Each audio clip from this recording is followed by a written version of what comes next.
did share everything. I would not hold back anything because of embarrassment or anything. So share everything, work with the coach to eliminate that.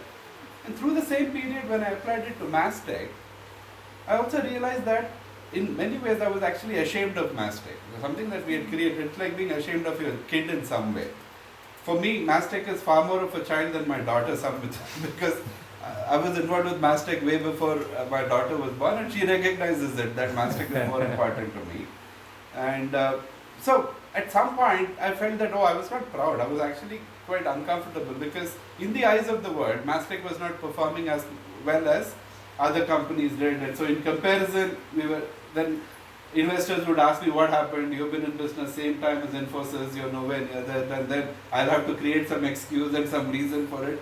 All that was building up, and through this suddenly I realized that actually I'm completely wrong here. It's like comparing my daughter with someone else and saying, she's less of a person because she's not as athletic as someone else or as tall as someone else. It's just, these are different people, and I look at Mastech as a living person, as an organism, as much as an organization. So then I had to actually relearn that completely, saying I have to be proud of this child of mine, that there's no way I can let my child down and expect the world to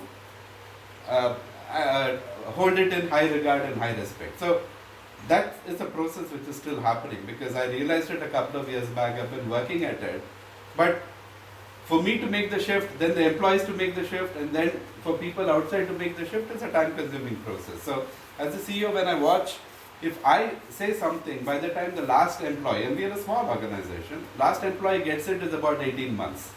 And from that period to the time word gets it is probably another 18 months or so. In a larger organization, this could be 2 years, 5 years, depending on how large the organization is. So there was at the company level, I had to release certain dysfunctional beliefs about the company. As the CEO, as the source of the company, I had to release it before the company could actually start performing. And the moment I released it, I realized that things turned around. That we were going down, we were sliding down year after year. We made our first loss as a public company 3 years back, and then things started improving once I did this. And now we are in a far better shape, far better morale, far better state of confidence in the market and customer acceptance than we were. So all these three journeys were happening together, and it's still happening. It's not ended, but I thought I'll just share it with you while it's happening. So 30 minutes, 35 minutes. So that's the thing I wanted to share. So this is about dialogue. So any questions, any observations you have, we can dialogue it, we can discuss. It's not that I have all the answers, but I've been struggling with a lot of things, so I can give you pointers to where you will find an answer. So many of you are professionals, I believe. You must be in a similar thing that I've been through. So what's your current relationship with the organization? As in, how do you relate to it now? Okay, so one big shift I had to make is, just like at some point you declare that your daughter is an adult and she's an independent person, that it's not that you own that person. So one, I had to be proud of the company, and second, I had to distance myself from the company, saying the company is distinct from me, that it's not a reflection of who I am. That Mastech has an independent existence, independent destiny. To the extent I'm related to Mastech, I will support it. At some point, obviously, I won't be related to Mastech. I'll be too old for it, and other people will take it up and run it. So that's the attitude towards the company. And was it very challenging to detach from? No, I'm not. For me, once I realize something, I find it easy to do. So one of the things, like I said, I consider myself a practicing philosopher. When I identify a philosophy which resonates with me, then I put it into practice immediately. I don't wait. So the toughest thing I had to put into practice was giving up smoking. Wow. But after that, everything else became easy. So. Some of the changes that you said you went through, and how you were able to, maybe even pull yourself back, from maybe even the emotional attachment or whatever. It's maybe a little easier for you being where you are and being the founder and being the top guy. You just picture that being done at somewhere in the middle of the organization, right? Now suddenly the guy is detached, a little unemotional or dispassionate or whatever. A lot of people would start wondering, do we really want this kind of a fellow in the team? Sure. Then the relationship, then the whole thing around that person can be very, very destabilizing. And this person is almost a little removed from the scene because of whatever he's going through, like what you were going through. Yeah. But how would you see that for a lot of us, who are not where you Sure. are? Yeah. How do you see that playing out? So,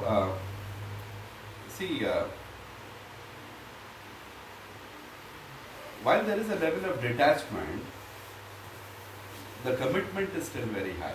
So this is a process of detached commitment. It's not that I'm less committed to Mastech than before. In fact, I'm more committed to Mastech, but it doesn't obsess me as much. And Mastech successes and failures are not my successes and failures. That's the detachment which one needs. At a mid-level, it will be more difficult, but people around you will see the impact immediately. They will see the detachment, and they also see that things are working better. So, in my case, when I started detaching and said I don't need to find all the answers, the team started stepping up. So, a guy who I thought was dumb yesterday suddenly became very bright. So to realize that this is nothing to do with the guy, it was only my perception of that person. That the team started stepping up, they started enjoying their work more. Right. Because they have a lot more autonomy, a lot more freedom, and a lot more reason to perform on their own. So that's what happens, that when you pull back, you allow other people the space to grow and flourish. Otherwise, you're so obsessed with an outcome that you don't realize that as a man, most of us can't do anything with our hands. So we are incompetent in the core business of the company, in whatever company, whether you're in a software firm or in a manufacturing firm, you can't turn a bolt, you don't know any of those. Your only job is actually to empower people. There's no other job that you have. But we think our job is to control people, so actually make them powerless. So it's a shift from making them powerless to make them powerful. So if you keep watching, now one of the things I would look for myself is, every conversation that I have, I would make an intention at the beginning of the conversation, this guy or this girl should go away feeling more empowered at the end of this conversation than when she came into this conversation or he came into this conversation. And at the end, once the meeting is over, I would just sit back and say whether it's achieved or not. 80% of that, it won't be achieved. Sometimes it would be, but that's a conscious intention, and slowly you improve your ability to empower or ability for others to see their own power. That's the whole process. Can you share your spiritual journey distinctly? Okay, for me, this is my spiritual journey. So Mastech is an outcome of a spiritual. You used as a spiritual tools or the path. So, see, I'd learned a lot. Like I said, I couldn't apply it because there was a lot of baggage I was carrying. The work I did with GD helped me get off all the baggage. If I see one additional thing that he suggested to me, which I started doing, I was always meditating during that period, but there were a set of tapes he gave me from a person by name Adya Shanti. And I found that extremely empowering in terms of the three of the things called true meditation that he gave, which helped me a lot. But it's just that made more sense to me at that point in time. For different people, different things would appeal at a point in time. But spiritual journey for me is actually my day-to-day journey. If I'm able to generate more love, more power in the people around me, I think that's spiritual journey as far as I'm concerned. So there's nothing more to it. You have discontinued meditation? No, I continue meditation. But I can't, 1 hour is a long period. So, Could you expand? You spoke about your organization, you started seeing it as a living organism. yeah. Could you expand on that, please? So this is something that intellectually I always knew, but it's very difficult to put into practice. So the way we see Mastech is, it's like a child. A child has its own destiny. And the role of any steward, like as founders, as board members, as executives, we see our role as stewarding the company to its true potential. That can we actually shape things in a way that the company achieves its true potential, it's actually the best it can be. That's the intent with which you run the company. So, then different people, see, company is in existence regardless of shareholders, regardless of employees, regardless of customers. Shareholders are the least loyal. I mean, every second you can have a new shareholder. So that's one lot of people. Customers are the most loyal. Many of our customers have been there for 15 years, 20 years. Employees come somewhere in between. Especially in our industry, guys would come, they would stay for a couple of years, they would leave. So, but the company is like a river. You'll have various people coming in and going out, but the river continues. So the nature of the river, the constituents of the river will keep changing, but the river itself is alive. So I feel Mastech is alive. It has a field, it has a culture, it has a DNA where everybody who comes in adapts to that DNA. It's like when you go to Singapore, you don't chew gum, you don't spit on the street, you don't throw garbage. When you come into Mastech, you behave in a particular way because that's what the company culture is, that's the field that it creates. And our job is to ensure integrity of that field. If you do anything to dilute that field, then you would actually kill the company. So it's not to do anything more, it's actually to maintain what the company is inherently strong at. And that's a process of discovery. It's a continuous discovery because you can never figure it out. Even though we were involved in creating the company, you can never, just like you are involved in creating a child, you'll never know what the child's true potential is. You have to keep listening, keep watching, keep shaping to see what he or she can be. So it's like that. So I keep looking at how would I deal with my daughter Samvita and how would I deal with the company and keep looking at that as a reference point. That would I force her to do something or would I shape her beyond a particular thing? Let it emerge is the key.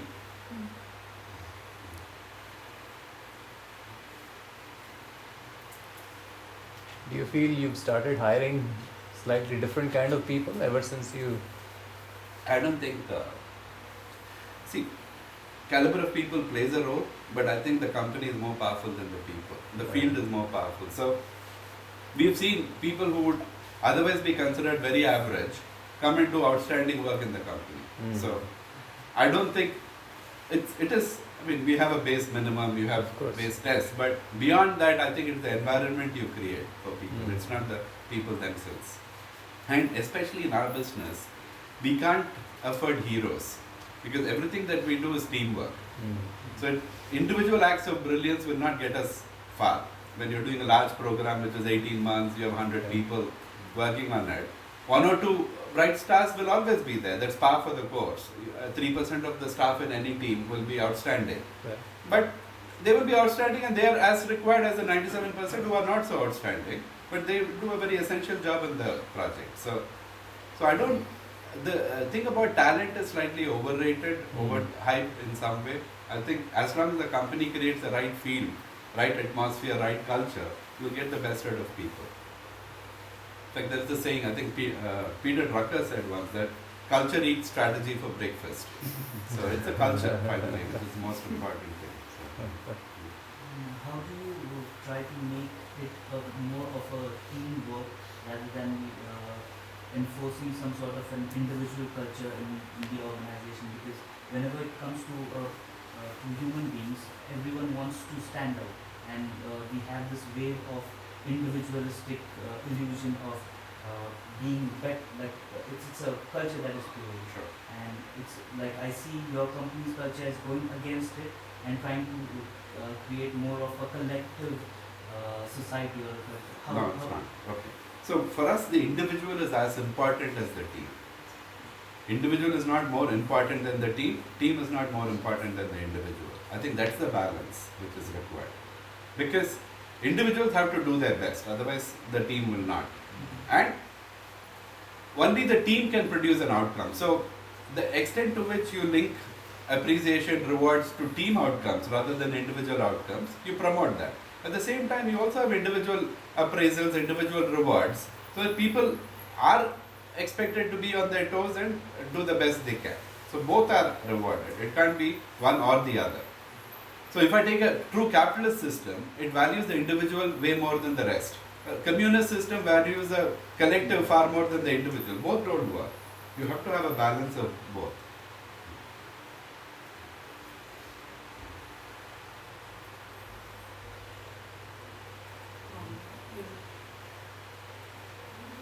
So what do you do? I'm MBA student. MBA student third year. Third year. So what do you want to do? Doing medicine, let's see what I study.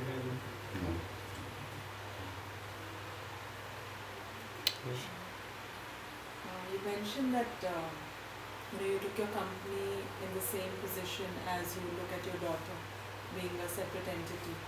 So would you say that at a certain point of your life, when you started with inner practices, did that change within yourself also extend to your company? So would you say that in a way your inner transformation stirred the path of the company? Completely. Yeah. So, see, as a source, as the CEO of the organization, I have a high influence on the culture and character of the company. And what I do, it's not 100%, but what I do has a significant influence. So, any change in the company, I cannot. Many leaders think that you can expect your people to change, and they put change programs. And I've gone through all this. And you go through a lot of workshops. Expect all the people to change while you don't change, so nothing happens. So you feel very frustrated because you put all this money and time and effort, and people are exactly the same as they are. They will be till you are the same as you are. So for them to change, you have to change. So the more I look at it, Gandhi's statement that you have to be the change you want to see is 100. I mean, it's remarkably prescient that there's no other way of creating change in the world except by changing yourself. And it's very simple to do in that sense, because then even a 10,000 man organization, you can change if you change yourself. So as long as you're in the right position. So what is your success definition after this change? Can you define? Yeah, I can define it. So for me, success is being the best that I can be. That I've got a particular purpose, particular thing which I'm constantly discovering. I have to go all out and do as well as I can in that. So if my purpose is to talk about a new word, whether other people laugh at me and all that, I don't care. I will keep talking about it, I'll keep writing about it, because that's my purpose. In what terms it will be measured? It won't be measured. Not to be, It won't be measured. The key about, one of our illusions in the industrial age is you can measure everything. But you can't. So I'm not too concerned whether I'm considered successful or not, as long as I'm comfortable that I'm doing what I'm supposed to do. So I don't want to slack off. I don't want to give myself too much slack in any way, or have a loose expectation out of myself. I have high expectations out of myself, and I will watch myself whether I'm delivering to my expectation. That's all. I don't want to live to other people's expectations.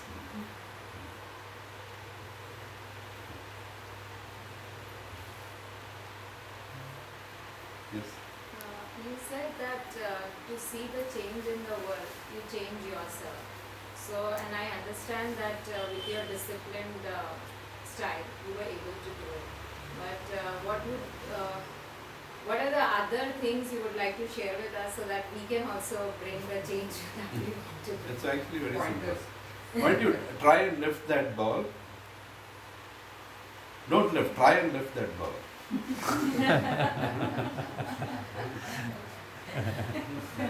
So all change is like that. You can't try to change. You have to change or you don't change. And you be truthful to yourself. Whether you, like I knew when I was a smoker, I would keep wanting to quit smoking, but I knew I was not quitting. I was smoking because every time I would take a cigarette and light it. So it's watching yourself and being true to yourself. That's all there is. And it's not that you will be 100% successful. You have to be, you have to have gratitude and forgiveness towards yourself. That yeah, you try certain things, it works. Sometimes it doesn't work. It's okay. But that's not a reason to give up. You have to keep trying. So, like there's another useful, not related to this, but I thought I'll share. Have any of you felt frustrated, angry, something? You have? Who hasn't? So there is a technique I learned somewhere which I put now, it's become second nature, so I don't need that technique. But look at any situation where you feel upset or angry and declare it to be wonderful. So you're stuck in a traffic jam and you say how wonderful. Can you do that? Or you have an irate boss who's unreasonable, you say how wonderful. So, not as a lying to yourself or being deceitful to yourself, but as a new possibility that this is a situation which is really wonderful because you're going to learn something new out of this situation. Learn something new because every situation we are in, I believe we can learn something new. So, I was in Boston. I was in a conference. In US, you don't expect things to be stolen. So I had my bag, my laptop bag, passport, everything outside the conference hall. I was holding in the car, came back. There was no bag, no passport, nothing. I had only the clothes of my bag. Unfortunately, my cell phone was with me and my wallet was with me. So at first I had denial, saying, "Oh, this can't happen to me. How? This is US. How can I lose my bag?" And then I thought maybe somebody had taken it by mistake. It was put somewhere else, searched all over, nothing. 2 hours later, conference was over, nobody was there, and I had to accept reality, saying, "Yeah, my bag is gone, my passport is gone. How wonderful! So what do I do next?" So caught a bus, went back from Boston to New York, where there is an embassy, and once you adjust to it, then things are very easy. And then you watch, you're amused by what all happens at that point in time. So it's only a state of mind that you can either be upset or you can be amused. You can be upset or you can be creative. So one technique which I would recommend is look at how every situation is wonderful. That there is something that you can learn about yourself, something which is amusing, something which is creative, where it will invoke creativity in you. So,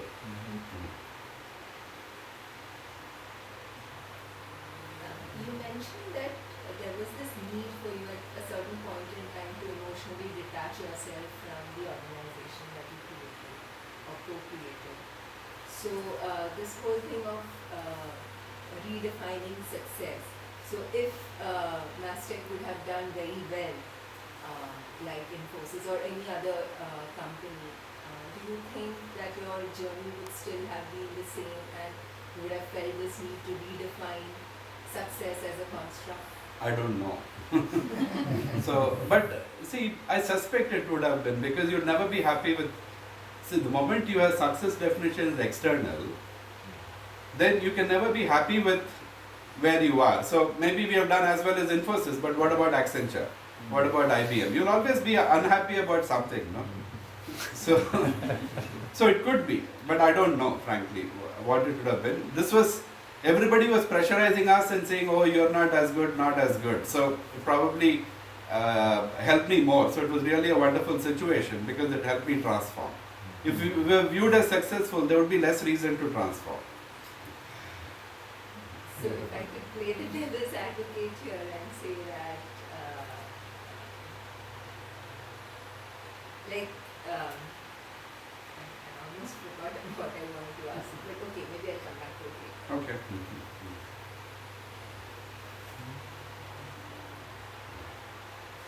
Well, great. I think it was fantastic, and we are bang on time. So thank you so much, Sudhakar, for My pleasure. I sharing. enjoyed the evening here. Yeah, no, this was beautiful. Wonderful group of people. So thanks everyone for listening and co-creating this session. Thank you. Maybe for a minute of gratitude. Yeah. Sudhakar, Yeah. usually what we